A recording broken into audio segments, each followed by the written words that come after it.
I would like to introduce you all to Susie Morozowich, who is the founder and CEO of a online or a virtual telebehavioral health organization called Telebehavioral Health USA. So US. with that, Susie, welcome. Thank you so much for that introduction, and thank you for inviting me to present something I'm very passionate about today. So my name is Susie Morozowich, and I'm the founder and CEO of Telebehavioral Health US. I am going to share my, can I share my screen? Do I, yeah. Yeah, you should have, hold on a Yep, second. there we go. Yeah, there we So go.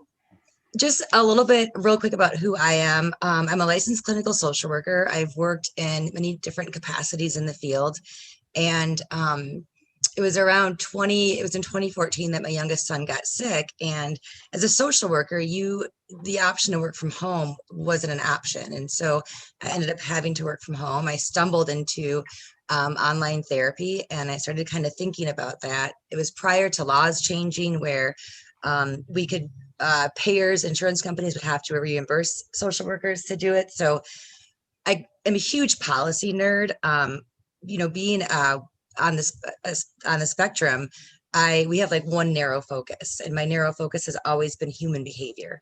And I think that's because of, as many of us feel, that imposter syndrome. When you're on the spectrum, you feel that more so. And I often refer to myself as an alien. I don't speak the language here. Money and time don't mean much to me. But my focus is always, Susie, yep. could I ask you, for those of you who don't know what the spectrum is? Well, I'll go into it. Oh, Yeah, okay, we'll go okay, into good. it. Yep. We'll circle back around. Okay. And so I've seen the world a little bit different, and I've just always wondered in my field why we can't provide services online. So I started looking at policies. At the time, I was teaching a course at Grand Valley State University in policy, or I just finished teaching it.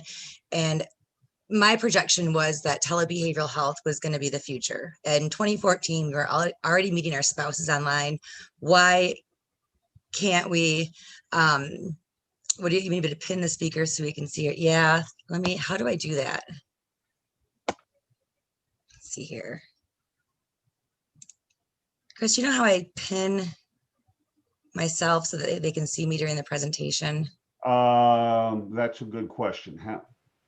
I think if you go into your view and click on the blue circle with the 3 white dots, you should be able to change your view, or the matrix. Uh, let's see. You got it? Okay, we're good. They got it. Oh, okay. Perfect. Thank you. Guys, I'm sorry. I'm 2 steps below technologically illiterate. It's a continuum, the digital literacy. So I started researching policies because at that time we're meeting our spouses online, and it was like, why can't we meet our therapists online? I think of so many ways that traveling to therapy prevents people from getting into it. And so it was at that time I started researching laws and policies. Laws in Michigan, where I live, changed in 2016. So 3 months later, I started the first all telebehavioral health organization. And by that, I mean, we have no office space. And we provide all of our services online. We'll go into a little bit more about what that definition is as I talk about the organization. But so long story short, I kind of pioneered this path a little bit. I compared building the practice to building a sandcastle, 1 grain of sand at a time. At the time that I started, I was going through a divorce, and I had a court order to leave my marital residence. I had left my job to start the business, so I didn't have an income, and my credit was not desirable. So it was not until I became a CEO that I faced housing instability and had to go live with some friends until I could get back up on my feet. Doing something new for the first time, also, especially when you're talking about insurance companies and different payers, I saw myself as kind of the guinea pig, because unlike a large organization, I didn't have as much to lose if I wasn't going to get paid. I already had pretty much kind of lost everything at that point in time. So I started really pushing the boundaries with Medicare and different payers. I got licensed in multiple states. I became a woman-owned small business and got registered in SAMS. And for 4 years, just kind of built this thing with no investment. Being a social worker, we we don't really understand investment. And that's a model that we're looking to change too with this. So right before the pandemic hit, I had just covered or figured out how to address my biggest barrier to scaling, which was the cost of onboarding other clinicians to get them in network with the payers I was in network with would it be $850 per clinician. And at this point, I was scraping by, just seeing a low caseload, building the website. I'm not a big technology person either. And I'll explain that in a minute as well, why I decided to choose a telehealth business as my calling. Right before the shutdown, the week before, I was able to knock those costs down to $35 per clinician. So when the pandemic hit, we saw an opportunity for us to help support an already destabilized workforce, and also looking into projections and human behavior and behavioral health being my area of focus. I knew what the pandemic was going to do to people's behavioral health. And the picture of our behavioral health in America already is very, very bleak. So we started to just kind of go for it. Our model is we reimburse the clinicians when they get reimbursed. We provide a better than above average split because we don't pay for office space, which also makes us very green. So unlike other online therapy platforms, we're not a software company. We're an actual behavioral healthcare practice or organization. Since the first 6 months of scaling, our revenue increased 800%. We added 20 different clinicians. We've added 4 other states. We've created programs specifically for senior citizens, and it's just been a whirlwind. And it's also wreaked more havoc on my mental health, come to find out. So, and I think that's the part that's specific to being an entrepreneur, is that everything that we do, we sacrifice for what we're trying to build. And oftentimes that means things like sleep. So I'm going to switch slides here a little bit. And Chris, as you were talking about your statistics with entrepreneurs in mental health, if you ask any statistician, they'll tell you that statistics tell a story. And what your statistics tell me as far as a story goes, I was just looking at them, is that we're all here for kind of the same reason. It looks like we're more prone to be neurologically atypical or think differently or see the world differently.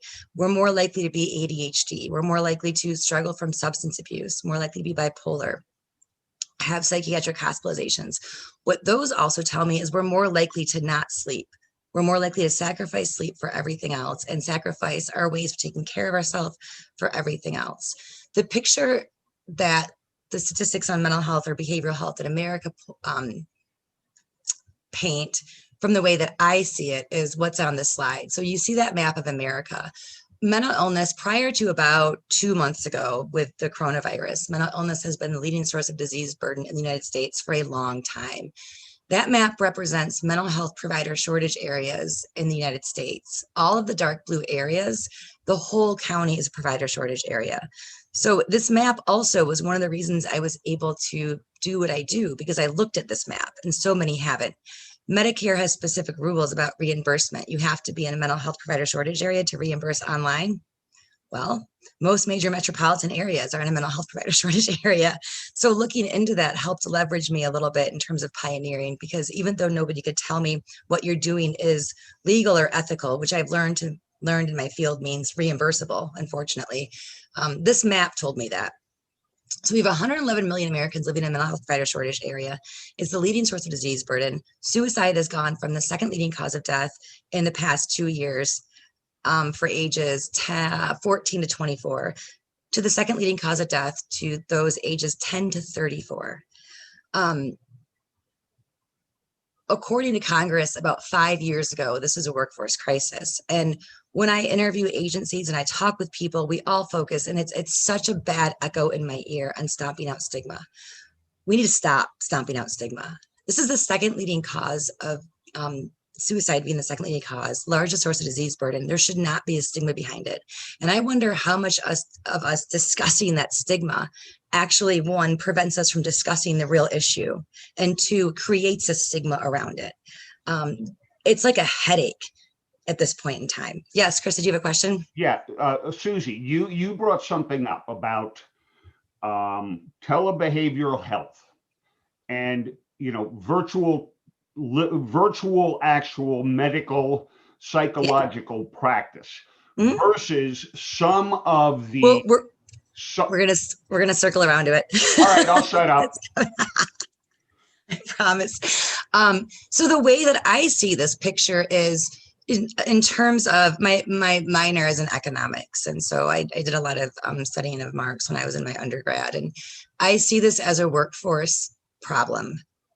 You can't expect a workforce that has the highest rates of burnout, is grossly underpaid, expected to have high education, carry liability insurance, and work ridiculous hours. The first thing they tell us when you're a social worker is, you won't make any money. This is also a picture that's painted about female workforces in the United States, nursing, social work, teaching, and how we value them.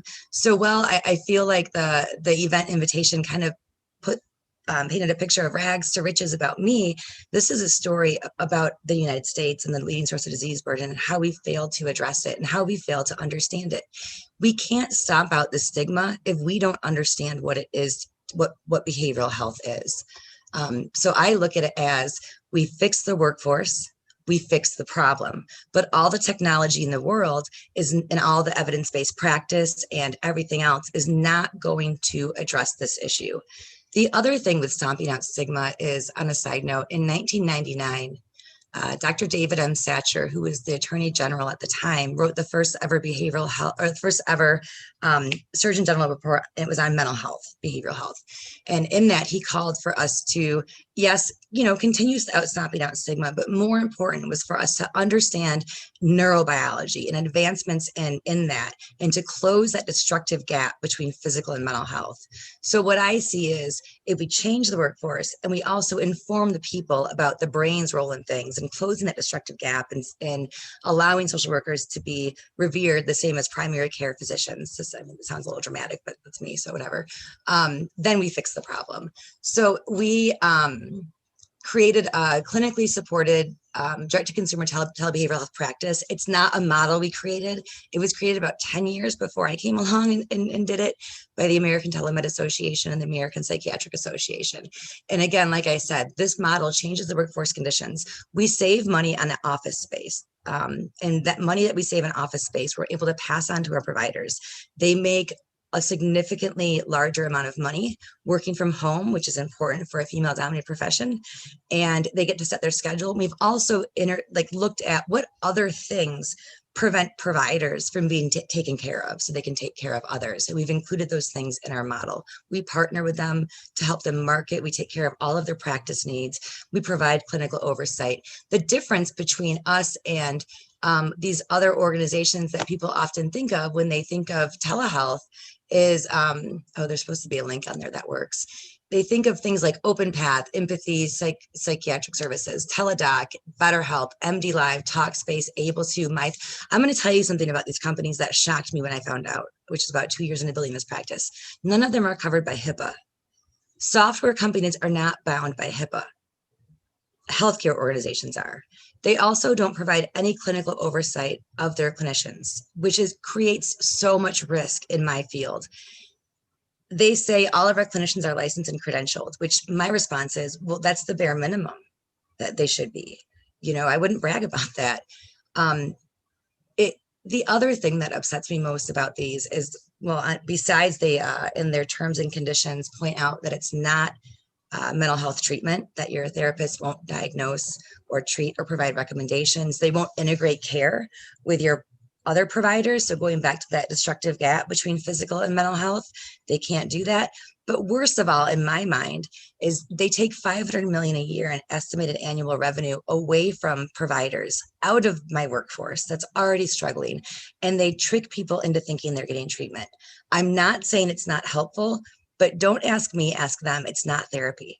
That's why they can't say therapy online. They say meet with a therapist, talk with a therapist, chat with a counselor. And that's also why our slogan, logo, motto is same therapy, different couch. That's actually the definition of telemedicine. It's the same service provided through a virtual platform, a video platform. So that's the difference between us and them. I don't know if we're the only organization like us, but I cannot find another organization that is a healthcare organization that has no office space, which also makes us one of the greenest organizations. People will always ask me, what do you think is better, inline or online or in person? At the end of the day, I say online because it's greener, and that's more important to me. So just a little bit on I went through some of our established foundation already. It's been amazing. How much growth we've been able to accomplish and how well it's been received. It's been bittersweet in the light of it took a pandemic to make this diamond shine. At the same time, it's wonderful because it gives us an opportunity to address the problem. For 2 years, my main search terms on Google were therapists near me, therapy, depression. When I would call people and tell them the name of the business, it would go like this: it's Tele Behavioral Health US. No, telebehavioral, like mental health, but behavioral health. Okay, it's TELEBE. The first week of the shutdown, our #1 search word on Google was telebehavioral. And that to me was amazing because it finally understood the world was going to understand what I'm trying to do, what we're trying to do. So that's kind of us in a nutshell. I think that was around 20 minutes. I didn't check the time. I usually go way over, so I'm excited that I didn't. And then the second part is going to be more about the picture of that mental health and how it affects us and things we can do to understand our mental health and then also protect it. Mental health hand washing. Now, okay. I'm going to stop sharing my screen now. Okay, bear with me. And maybe they're okay. All right, so Susie, why is I want to bring you up on the main screen. Is it like main stage? Huh? Is that like main stage? Yeah, that's main stage. I'm trying to figure it out, and I don't know what in the devil I'm doing wrong. Can anybody guide me? What are you trying to do? I'm trying to bring you up so that we have side by side with one another during the fireside chat. Okay, so go on the right corner, top corner of your screen. If you hover over the Zoom call, you should see view. And there's that little matrix there. I call it a hamburger. I think that will be, if you go speaker view, maybe. I'm not sure. I might be wrong. I don't know. Yeah, it's not working. It hasn't worked the whole session. I kind of like the view where I can see everybody because even though faces, I don't always recognize what they mean, it is helpful on Zoom. I find I've lost that ability when I'm doing presentations if I can't see the people. And it won't happen in Zoom in this format. It takes a particular subscription to Zoom. Oh, well, okay. Well, good. Then it's nice. It's nice to know that I am at least a little less technologically illiterate, and it's more a money issue. Got it. Thank you. Does that mean we only have 40 minutes too? Thank you, Diane. So let's go back for a second, Susie, and give us more depth on your background. You had talked about being on the spectrum. Yep. So and hold on, and what that means, and how, because I know what it means, and that most people means don't. that throughout or at some I didn't know what it point, meant till like 3 years ago. until somebody that at either by birth, genetics, heredity, or by sociological behavioral issues, they get on the spectrum. Am I correct? So yeah, let me talk a little bit about it. When I talk about the spectrum, I talk about the autism spectrum, and the way that I see neurodiversity is a little bit different. I also include ADHD on that spectrum. So when we talk about things in terms of mental health or behavioral health, there are things that we're born with, and there are things that we're more predisposed to biologically, but there are also things that are then picked up along the way, like trauma.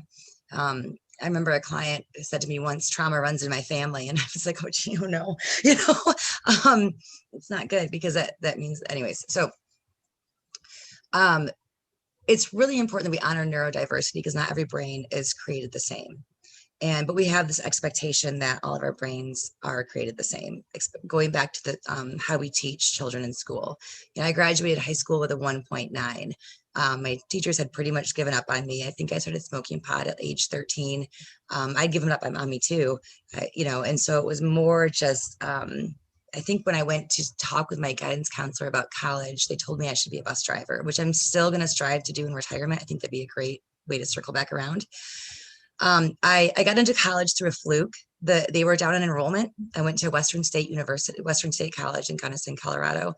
And it was a small school. So what I didn't know is that, like so many girls ages 16 to 17, the depression that I was experiencing was because I was undiagnosed. I did not know that I was autistic, and I did not know that I had ADHD. And ADHD is more hereditary than diabetes. So the way that I see that spectrum is you have autism level 3, which is like severe and persistent, can't function. Autism level 2 is, going to go to a work program, but always going to have maybe live independently with some oversight. Autism level 1 is a space between ADHD and the rest. And what it means is that I can't address what it means in this conversation because it's so much. It means I have a hard time with social interactions. I don't understand what people want from me in social interactions half the time.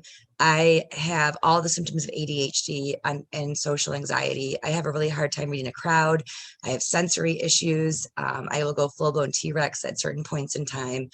And I have a hard time with working memory, my executive functioning, my ability to plan, organize, all of that stuff. But Chris and I had a conversation about the term suffering from ADHD or suffering from autism. And a lot of people with ADHD and autism take kind of, I don't like that because my brain, there's nothing pathologically wrong with it. It's different. And if you look at humans in society, one of the biggest differences with somebody with ADHD in the spectrum is our sleep-wake cycle is different. And so I have a late phase circadian rhythm. If we don't get enough sleep, all of our mental health symptoms increase. And that's if you don't have a mental health diagnosis or aren't predisposed, you're going to start having mental health symptoms if you're not getting enough sleep. So society is not really built for me. I slept my way through high school. There's still a cop around here that I went to school with. Every time I see him, he's like, "It's Susie." I'm like, Jesus, come on, dude. But my inability to recognize risk, my impulsivity, my way of seeing the world different, my inability to read a crowd and know I'm pissing people off and still forge forward, but apologetically be humble about it later, are all things that helped me form this business. If I would have known how hard it was going to be going back on, and thank goodness I don't remember consequences real well. Like I'm always like, you can't threaten me with a good time, but I don't know that I would have done it, but I'm so glad that I did. And so it's not that I suffer from autism. And if you cured me of my autism, who would I be? What would I be? I don't know. I can't even imagine that. So, but not having that diagnosis and thinking about yourself. And I know that I'm speaking to people that can relate because you're probably more like me than not because of that story. Our stats tell with our mental health as being entrepreneurs, I always felt like something was wrong with me. Why, like my sister so lovingly puts it, damn it, Susie, everyone else gets it. Why can't you? And so when you go through the world like that, as I'm sure many of you know, it affects your relationships. It's a bummer. And it makes me worry about failing with everything that I do because that persistent sense of failure, which I don't think makes me special. When we look at mental health, in America,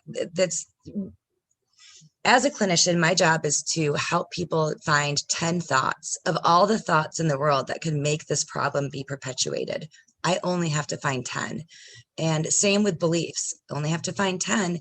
And I do that through a Google screening. It's super simple. Once we figure out which those thoughts are and which beliefs are that you're struggling with, we can identify them and we can help you to challenge and change them. But if you don't know what's wrong with you, it's hard to fix. So I graduated. The great thing about college is, as you all know, the last 2 years is only about the things you're interested in. So as soon as I hit my major area of study, hyperfocus is one of the most misunderstood symptoms of ADHD. We think of it as attention deficit, but it's not. It's attention mismanagement. If I'm into it, I can focus on it so intently, the house could be burning down. I'd be like, is somebody making toast? I would not know. My kids will ask me for a sandwich 5 times and they'll be like, I just asked you 5 times. I'll be, no, you didn't, but I don't remember that. So entering my senior year of college, I was able to hyper-focus on what interests me. And I went from a 2 to a 4. And then I graduated with honors with a master's degree. And that's the story that I tell students now is high school is very hard. It's harder than the real world and it's not set up for how you learn, but it does not mean that you're not brilliant. It just means that you don't fit that mold.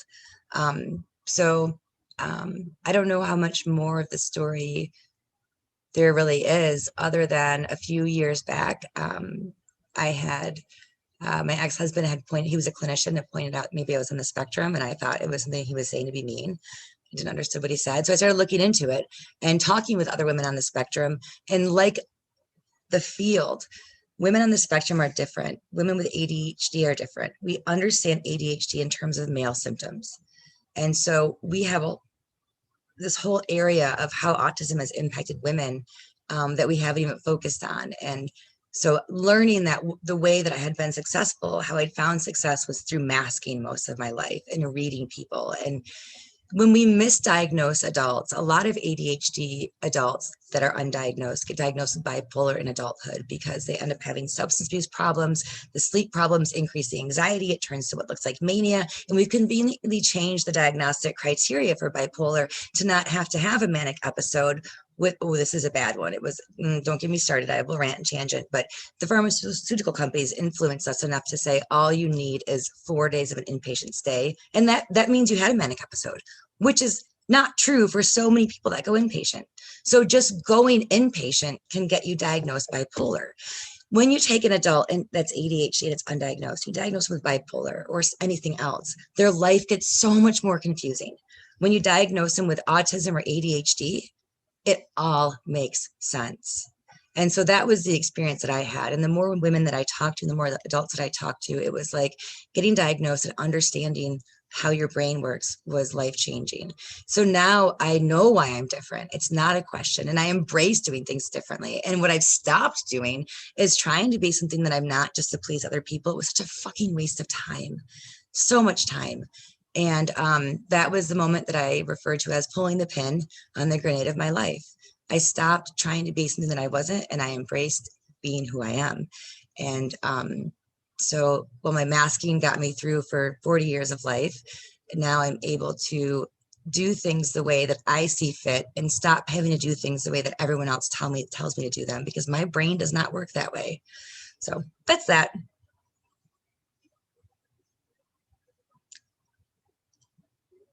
I can't hear you. You're muted. That's why. Oh, well, shoot. Okay. Sorry about that. You know what? Oh, stop here. I'm going to stop you right there, because I have an issue with you saying sorry. And this is one of the things I address at treatment. Guilt is a weapon, and it destroys our behavioral health. And we feel guilty for too many things. So what I see you just did is you gave me an apology that actually probably belongs to someone else. So now what you have to do is tell me a joke to pay a penance. So you got to think of a joke. Okay. Well, I just went down the rabbit hole of being technologically illiterate by 10 steps. How's that? Okay. Okay. All right. Now, one of the things that I noticed in my research is that there are significant differences between men and women in terms of, the psychology, in terms of... Most of the research we do in America on health and mental health has been done on men. We grossly misunderstand women's bodies and women's minds. Okay. And some of the statistics that I found, and there's a whole ream of statistics that I wasn't able to pull up because it would have taken a textbook to put it all up. The statistic is it's bad. Yeah, is that in the surveys and in the data that women struggle with certain mental and behavioral women entrepreneurs struggle more with certain characteristics such as fear, uncertainty, lack of Yes. I'm going to cut you off, but I want to have time for the explanation. The difference. So this is the interplay, and we'll talk about this when we talk about behavioral health. Is it's not just about biologically what you're handed. It's about how your environment treats you as well. Girls are socialized to be perfect, and boys are socialized to be brave, and that impacts our mental. That's that fork in that road. So a girl with ADHD won't struggle academically. What she'll do is push forward and develop trichotillomania because she's so anxious, and get OCD, and she'll do the work. It will just take her 10 times as long because we're socialized to be perfect and not brave. Women will not apply for a job unless they meet like over 90% of the criteria for that job, whereas men will apply for it if they meet 60%. We force women to be perfect and we encourage boys to be brave. And so that's that difference and how that plays out differently for us. And then you add how women are treated by the physical health field. Women are more likely, even though heart disease is our leading cause of death, to be sent home with from having heart attack symptoms because of anxiety. Not to be inappropriate, but throughout all of human history, modern science has lost the clitoris 7 times, and it's documented. Like, we really misunderstand women's bodies a lot. And so the other reason why that plays out differently isn't about the individual. It's about that environment and how healthcare is addressed. Does that answer the question? I didn't let you finish asking. It begins to. So what I'm hearing you say is that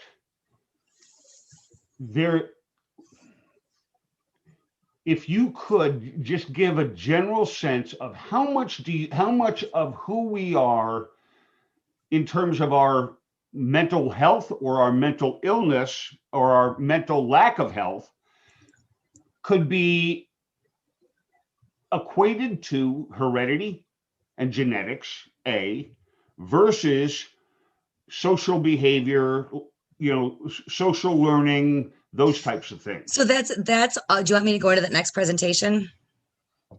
Because Sure. Okay. So let me share this screen with you real quick. These are the slides on the mental health portion of it. Okay, now I get a share screen. Women. Okay. Here we go. And now we're going to the slideshow. Oh, okay. All right. It did pop up for you guys. Okay.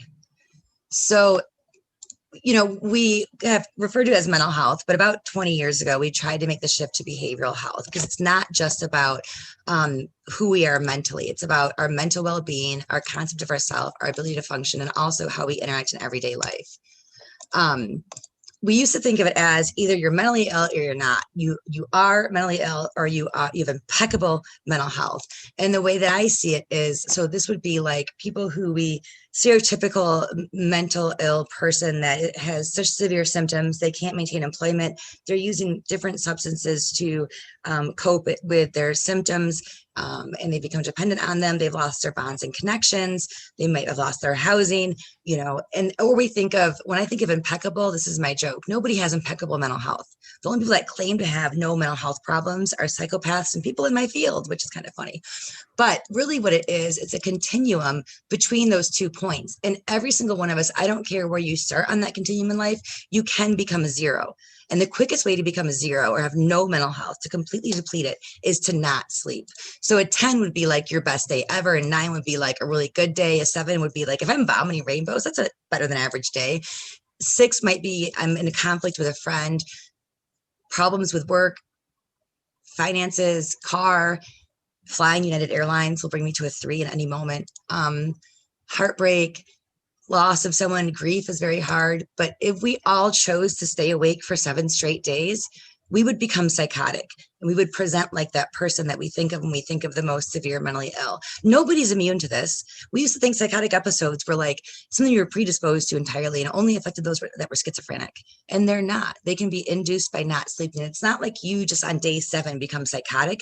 You start getting there slowly over time. You go through mania and a continuum of symptoms. So the reason why this is because of stress chemicals. The reason why it's not either or is because stress is like, not addressing stress is like not sanitizing your hands. You're going to get sick.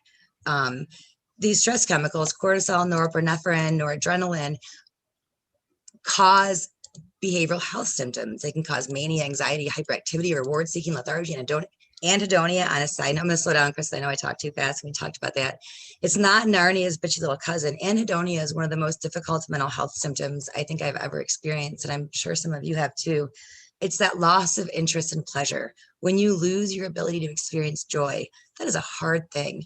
Psychosis, impulsive behavior, diminished attention and concentration, restlessness, hypersomnia, excessive guilt and shame, and compulsive behavior.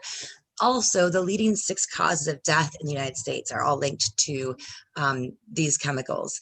The most dangerous day in America, if anybody wants to guess, I'll just tell you because it's Zoom, is the day that we lose an hour of sleep. Our heart attack rate increases that week when we do that time change that we just went through. I used to do behavioral health on call for an insurance company around here, and it was by far the busiest day every year. Was that the Monday after we did the time change. Those of us that have children, we have our children go to sleepovers and we see them the next day around 4 p.m. You're like, why are they possessed? What happened? And then you're like, oh, sleepover at Jimmy's. That's why. We're the same species. The reason why we are mood dips at night and we start to feel more depressed is because we're tired, cranky babies. But if we're not sleeping, so in a lot of these are symptoms of ADHD, that's not going to cause ADHD, but it's going to cause ADHD-like symptoms. And it's going to make somebody with ADHD struggle more.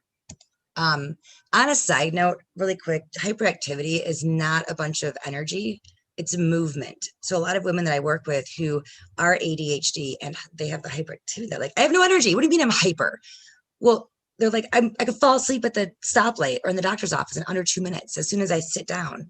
Yes, it is a response to the body not getting enough sleep. And what that tells me is that you have a circadian rhythm that industrial society does not honor. It's hard to have a 9 to 5, which we all know no longer exists. It's like 8 to 8 workday when you have a late phase circadian rhythm. The key to understanding our behavioral health is understanding the interplay between our thoughts, the meaning that we make of things, or our psychology, our actions and interactions, and our neurological, physiological, and genetic makeup. How these things interact is the key to understanding what makes us do what we do, what makes us think, what we feel, and who we are. So what we want to do if you're struggling with your behavioral health, which all of us should be right now, because the pandemic put us all in isolation. And what isolation does to people is increase substance abuse problems, which means it also increases behavioral health problems. If you have any questions about that, one thing I would refer you to is a TED Talk from Johann Hari. Everything you know about addiction is wrong. It's an amazing TED Talk. It talks about how bonds and connections play into substance use. There is a reason why America kept liquor stores open when everything else shut down. And it's because it did not want to overwhelm the hospital system with people going through detox. It would have killed people to shut down liquor stores. Unfortunately, what we've seen is an increase in substance abuse across the board. Within 2 weeks of the shutdown, you had apps you could, like Uber, you could order drugs on. Johann Hari, it's Haari, and it's everything you know about addiction is wrong. Okay, so sue me. No, just want to make sure. It's based on a book that he wrote. But so what is important is to understand the ways that we can identify, challenge, and change these faulty ways of thinking, understanding why we think certain thoughts, why we do certain things, and why we feel certain things that we do. And when I talk about feelings, I'm not talking about happy, sad, love, joy, whatnot. I'm talking about physical sensations, symptoms, tired, can't focus, depressed, anhedonic, those things, anxious, restless. So to improve your behavioral health, what you want to do is understand how you retrain your brain, how you help strengthen new neural pathways. Neural pathways are like four-wheel drive trails. We say neurons that fire together, wire together. So if I am in my Jeep driving up a mountain, and every time I get to a certain place, I always take a right, it's going to rut out those tire tracks, and I'm not going to have to steer the 500th time that I've driven that. I just let go of the wheel, hit the gas, it's going to go. Now, if I'm going to change my path, and I start to if I just take a hard left, and I'm going to roll my Jeep. And that's how neural pathways work. Therapy says, think differently. Don't think this, think that. But the truth is, if you don't diminish and atrophy that one neural pathway and start slowly building the other one, you're not going to. So how do you build neural pathways? You've done it so many times in your life. those of us, when we used to commute to work, and some that still do, the first time you drove to work, you were super aware of the street signs, the speed limit, what was going on.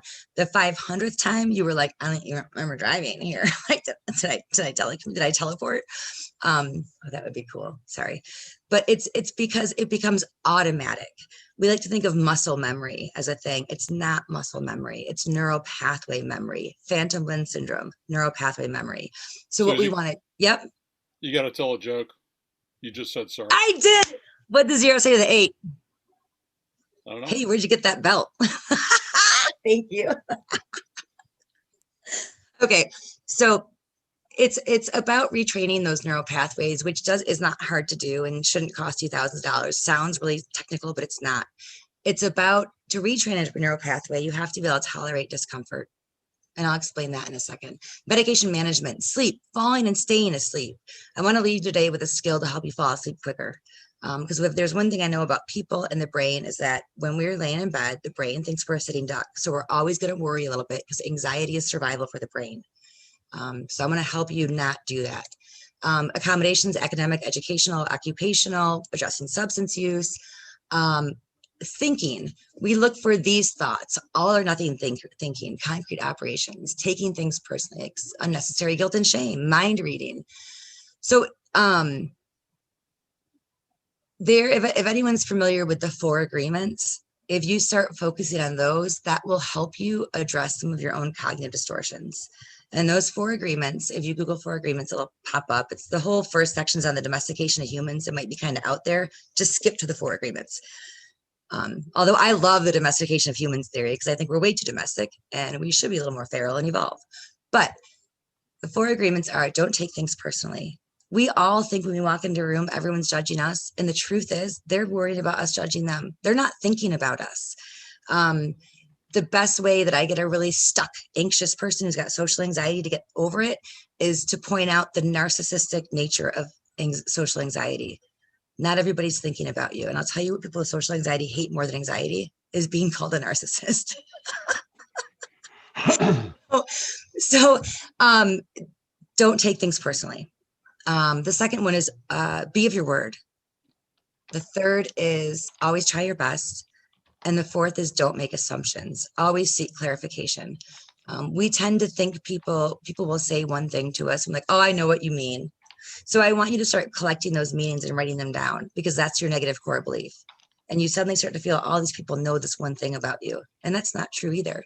So we start challenging and changing some of the ways that we see the world because I'll go into that in a second, because that affects our production of chemicals.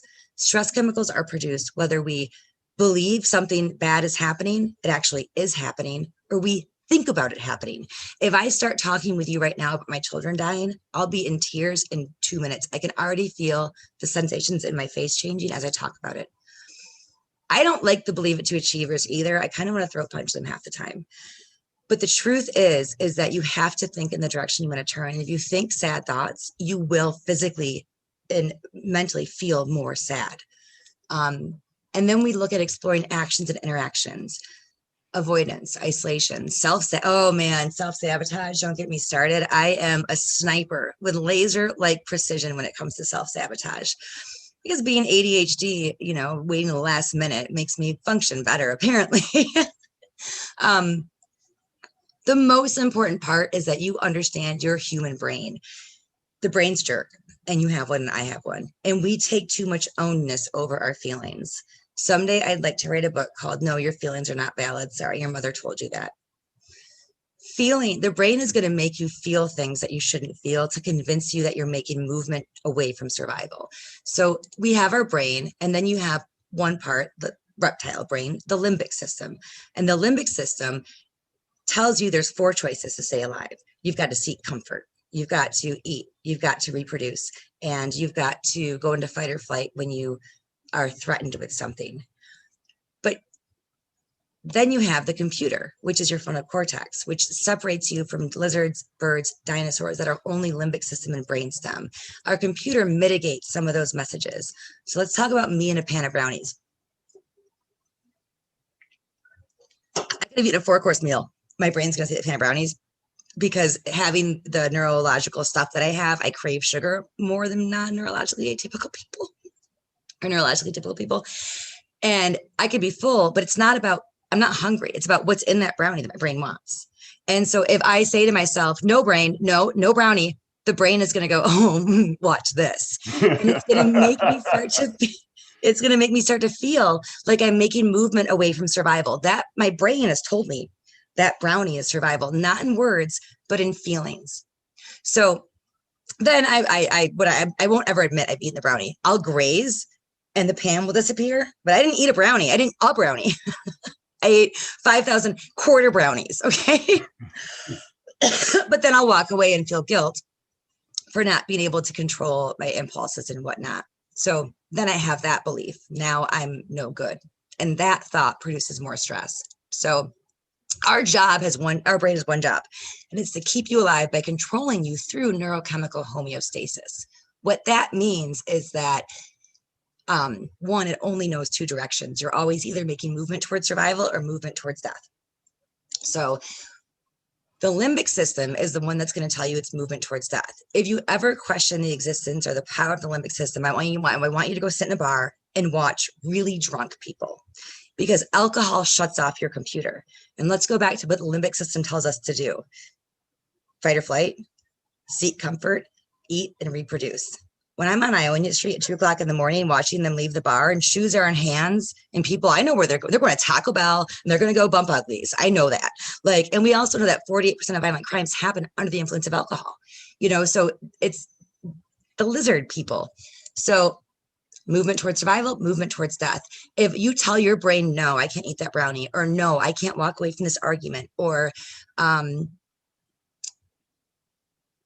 it's a lot. Our beliefs and attraction are wrapped up into this, but I'm not going to go into that. Anytime you tell your brain, no, you can't. Oh, here it is. I have to move from my comfortable spot. The brain's going to be like, nope. The reason why it's so hard to initiate with us humans is because one of our drives to stay alive is to seek comfort. To move from a comfortable spot is hard for our brain. And the brain is like, that's movement towards death. So norepinephrine, cortisol, noradrenaline produced as I make movement towards death in thought and action from my brain. On the other side, the brain's going to reward me when I do what it wants through dopamine, endorphins like serotonin, anandamide, natural cannabinoid receptors in our brain. Your brain produces actual THC, anandamide, and oxytocin. So let's talk about oxytocin for a minute. It's the foundation of bonding and attachment. So actually, let's talk about the interplay. So how this plays out. Whether I believe there's a saber-toothed tiger outside my house or I just think about it, my brain does not know the difference. It's going to start making me act like there's one there and feel like there's one there. Don't believe me? Let's talk about a cliff. If we move towards a cliff and I keep proceeding towards this cliff, the brain's going to physically make me feel like I'm dying. It's going to start to make me experience physical panic. It's going to make my knees weak. I might start to feel queasy, the butterflies. The longer I'm on that cliff, the longer those symptoms are going to stay. It's an injection of stress chemicals. Can you hold on a second?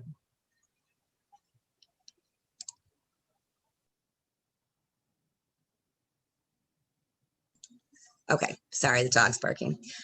It's an injection of stress chemicals. The bigger the injection, the longer I'm going to struggle. I've got trauma with car accidents. So if I have a near car accident, I might not sleep good that night, even though it was a blip on the radar, but it goes back to my past car accidents.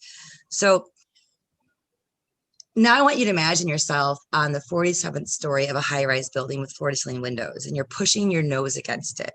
You're going to physically feel some of those sensations. The brain is going to tell you movement towards death, but your frontal cortex kicks in as like plate glass window, and those symptoms go away. As soon as I walk away from the cliff, those symptoms go away. It happens that quick. Does anybody know what cute aggression is? You ever see something so flipping cute, you want to like bite it? Ugh. That's because, and it happens in a split second. This is how fast these things happen. It doesn't take too much time. Cute aggression happens because that thing actually is so cute, your brain cannot handle it. And it floods itself. It can't handle the feel-good chemicals. It's like, that's bad.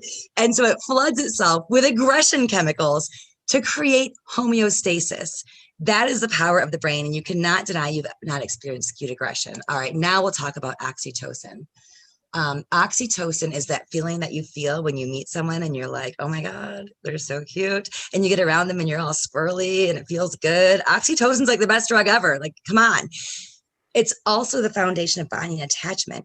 that drive that we have in the limbic system to reproduce is to keep us and our offspring alive.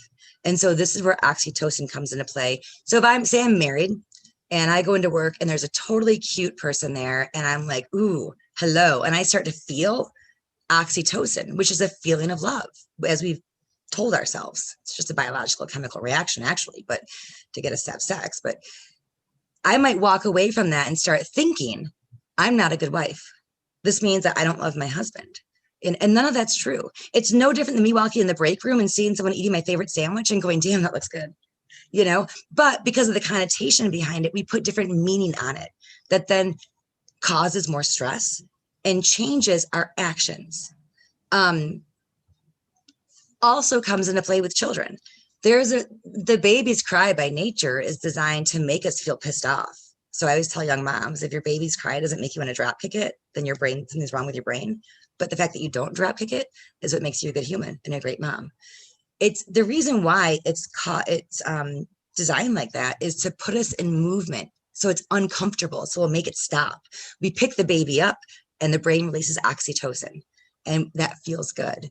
It's like this great puppet master controlling our behavior. But if the baby won't stop crying because it's colicky or has some other issue, and now I can't sleep, my sleep is disrupted, and I start to believe that this means I'm a bad mom. And that's the dangerous belief. That's the one that's going to cause more damage than anything else, because I'm going to start walking through my day and collecting evidence of that. And as I'm interacting with others, I'm going to start to hear them saying that too. Does that make sense? Mm-hmm. The last example is, and this is hard, people from my California clients don't get it because I don't think they have basements out there. And I think they do in Massachusetts. But you know, when you're walking up from the basement and you start to feel like something's chasing you, so you start to act like something's chasing you, and then you get to the top and you're like, holy shit, there's something down there. And then you're like, something's wrong with me. That is not an abnormal thing. We all experience that. I'm not sure why, but that's your cognitive triangle. That's that interplay between thoughts and feelings and actions. The lizard people, yes. So cognitive behavioral therapy is going to help you improve your behavioral health by helping you understand how to identify perpetuating thoughts, perpetuating feelings, and perpetuating actions. And you don't have to address all three. If you change your thoughts, you will change how you act. I always think back to 17-year-old Suze going through the hallways of Forest Hill Central High School. And let's say that the hallways are empty because everyone's in class. And but there's one person walking past me, right? So I'm coming up to them and they give me kind of stink eye. You know, I knowing who I am would, one, check my zipper. And then I would think, what did I do to make them give me that stink eye? You know, and then I might go in the bathroom and then went back to class and I might check to make sure like there's not something like totally wrong with me.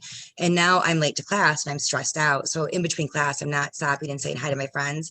I didn't get to hear an awesome joke about zeros and eights. And I also missed the last 5 minutes of instruction, going to the bathroom, wondering what was wrong with me. When the truth is, the other thought path that person could have had a bad wedgie. Like, bad wedgie, dude, I'm sorry. And that's that taking things personally. That's that making assumptions. That's that mind reading, is to assume that, you know, we look for these negative feedback loops that make us feel insecure. That's the interplay of your cognitive triangle. I think that was within 20 minutes, maybe. I don't do time. I do timing, not time. I think you've done an incredible job of laying what I believe is a great foundation to move into the next part of this, which is kind of summarizing and then throwing things out for an open discussion. Because one of the things I don't want people to do is to just think that this is a webinar seminar and that everybody goes home and you know, rah rah sis boom ba, and we keep going. The thing that I guess some of the things that I want to come back to are the importance of sleep in everything. Yes. And the more we focus on getting good, sound, regular. Someone knows more sales. Sorry, go on. What's that? Nothing. I did. Oh.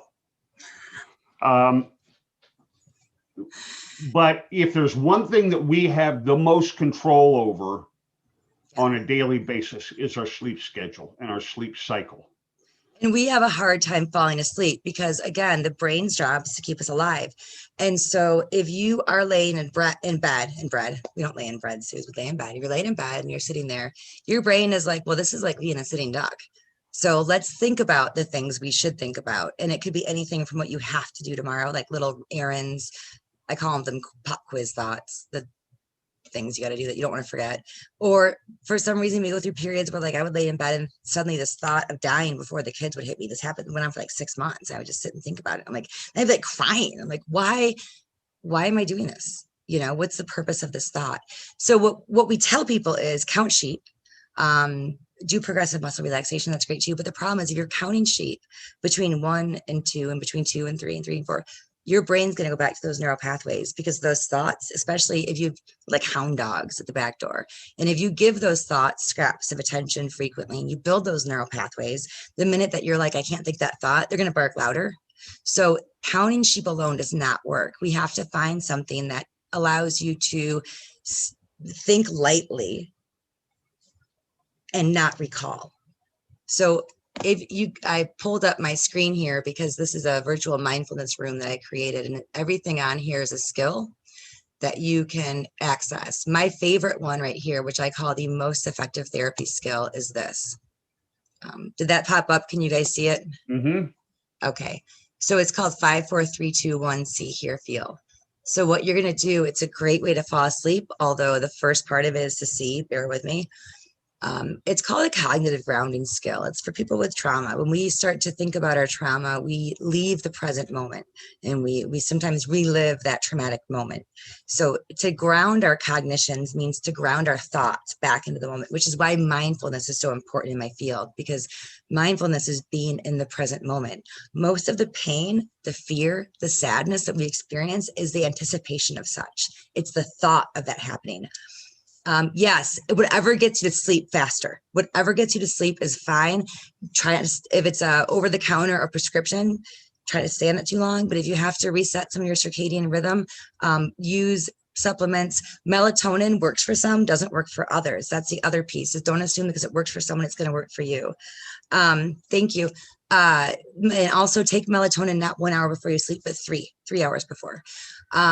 So you're going to lay in bed, you're going to close your eyes, and you're going to imagine yourself in one of your favorite places, like a beach or something that's familiar. And you're just going to say to yourself in your head, 5 things you'd see on that beach.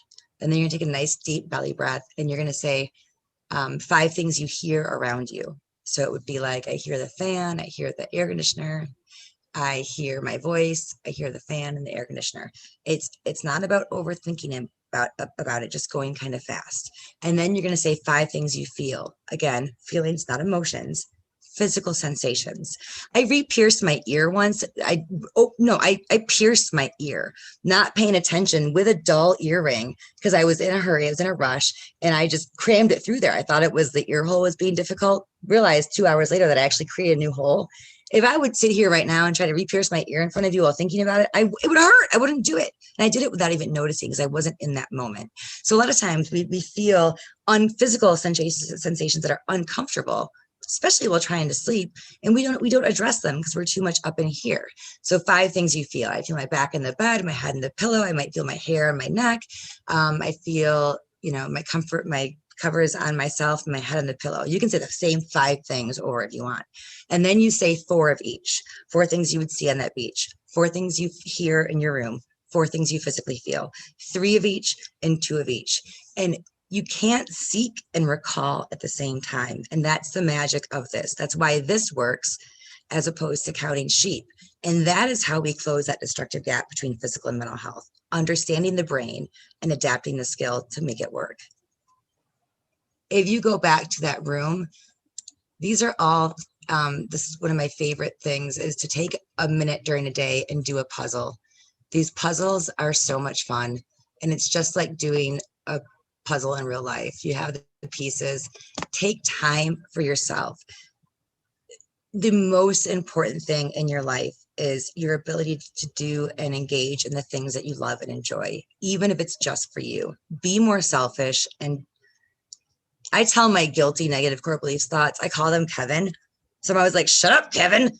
Externalize that guilt. That's just something that we're told to feel. I don't know why. Well, it's a dissertation. Going back to that room, there's ways to meditate on here and videos that will help you do that.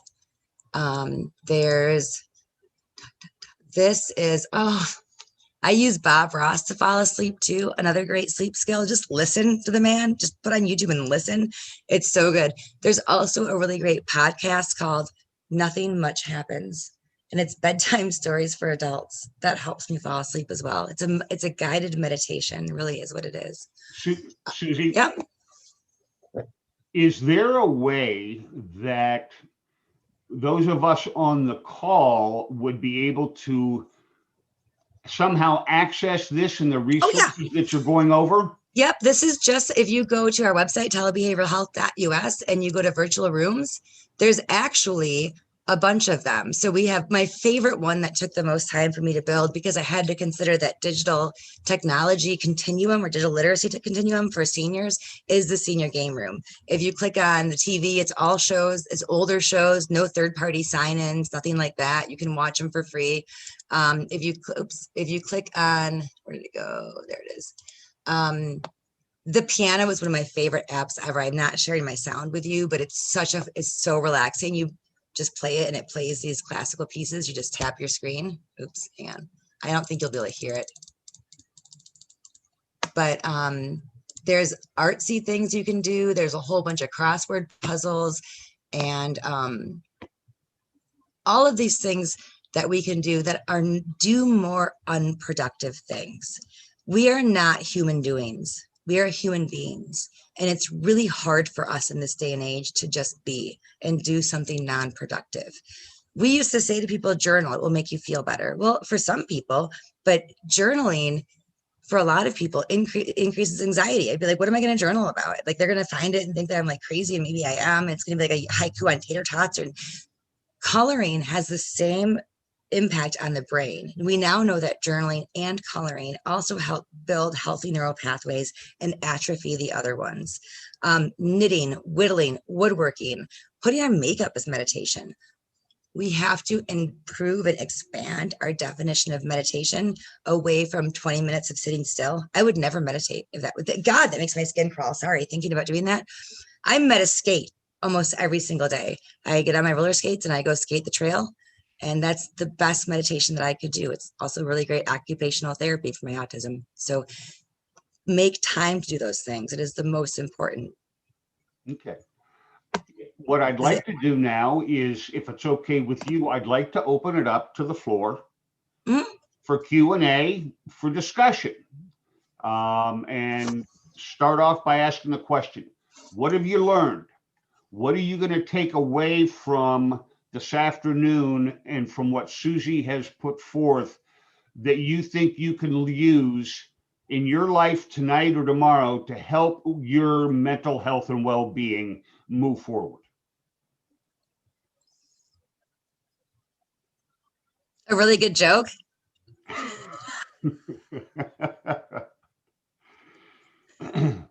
Sorry.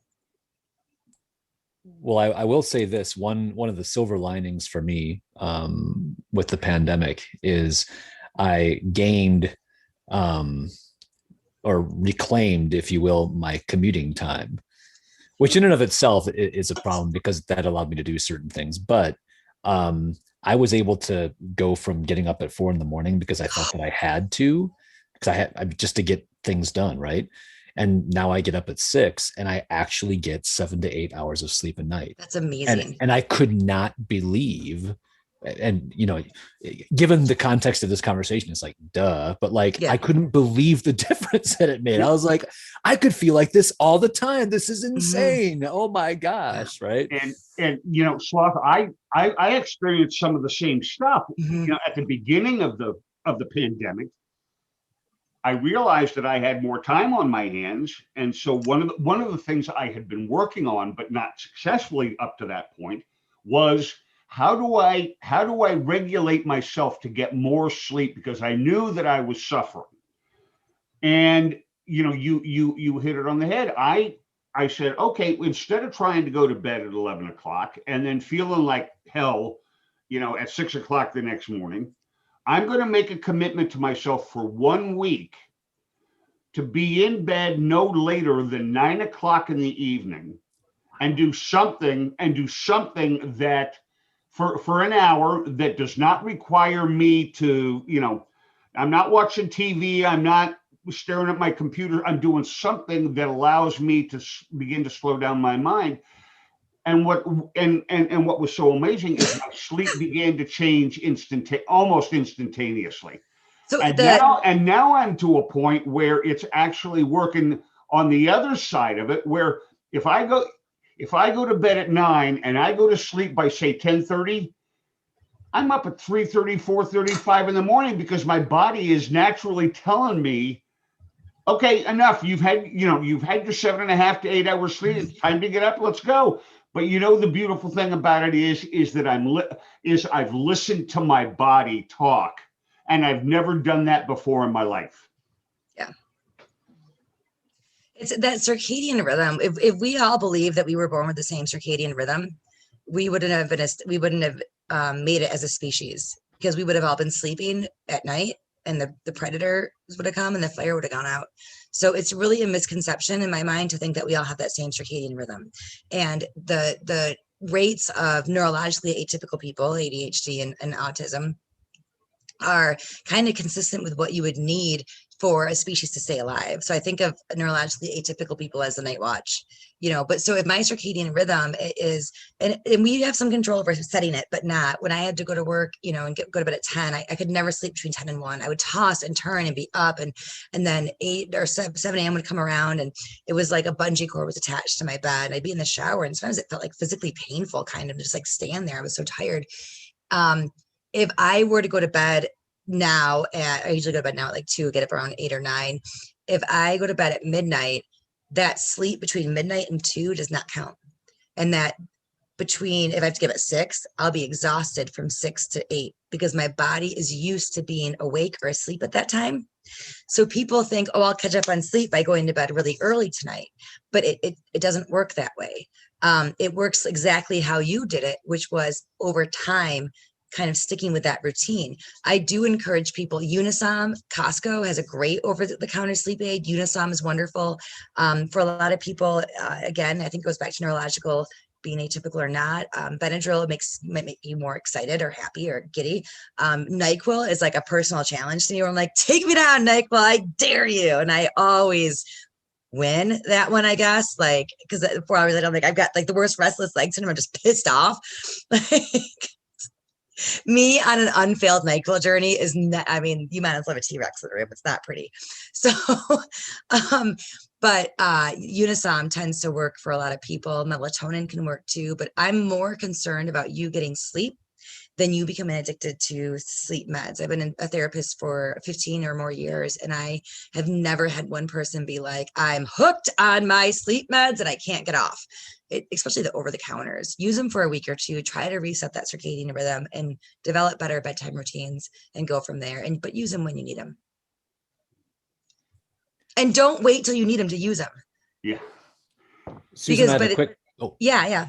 No, go ahead. Nope. I was gonna say, because if you take it at 1, by the time you can't sleep, it's taking them is gonna make you not wake up.